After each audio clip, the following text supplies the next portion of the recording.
общем, қыз бала это самое лучшее деген нәрсені білдіреді екен.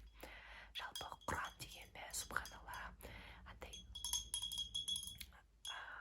не бекер емес ше, аятта жалпы ішінде сүрелер бірнеше бір айтылу, жалпы барлығының астарында бір хикмет бар да, андай мудростьпен айтылады вообще. Прям Құранда андай оқып оны түсіндіре алатын адамдар деген вообще зор еңбек жасап жатыр ғой, жалпы адамзат үшін ше.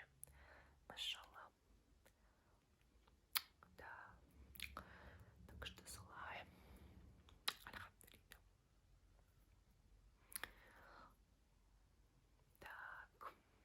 Вроде бы сені бетімді бояп бітірдік, машалла. Енді. Так, носик, личика. Альхамдулилля. Так, енді аузыңды, я ерніңді бірдемесе қылдырайық. Күшті бір, андай бір, білмеймін даже қандай, слишком қызыл болса қалай болады екен. Кішкене розовый қылдырайық да, андай вишневый болсын. Күшті қылсын иншалла. Так, губки.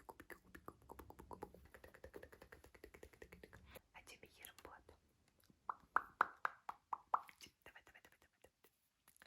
Күшті. Бірақ бүйтіп деп жалап жүрме. Все-таки акварель ғой. Это химия болады құрамында. Губки.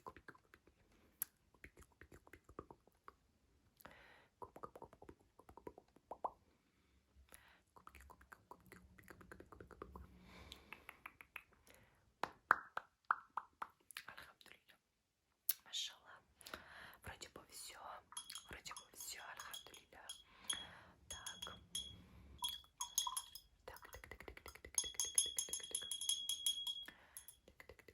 Так, кішкене мына жерлерін жөндеп жүрейін. Әлде тұстары бар екен. Так, просто кеше жалпы әйел адамның осылай табыс табуы жақсы ғой негізінде, альхамдулилля.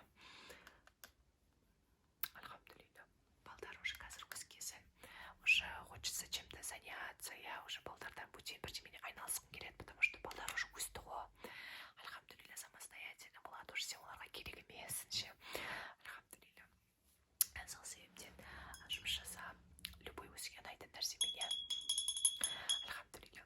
Дәл осы сурет салу, не деп айтады бұны, в общем, жаңағыдай таза жұмыс қой, балдармен жұмыстанасың. Сосын андай неді вообще табысты, потому что алдында мен деген детский площадкеге бір жаққа барған кезде, в общем, қызымды ойнатып, сол кезде қызыма сурет салдырайыншы десем, сұрасам 2000 теңге дейді. Ну извините дедім. Декретныйда отырған маған это большие суммы. Ладно, рахмет деп кетіп қалдым. Содан кейін қызыма ойлап қоямын, ладно, мен саған басқа бірдеңе алып беремін деп алдап жібердім, короче. И в общем сол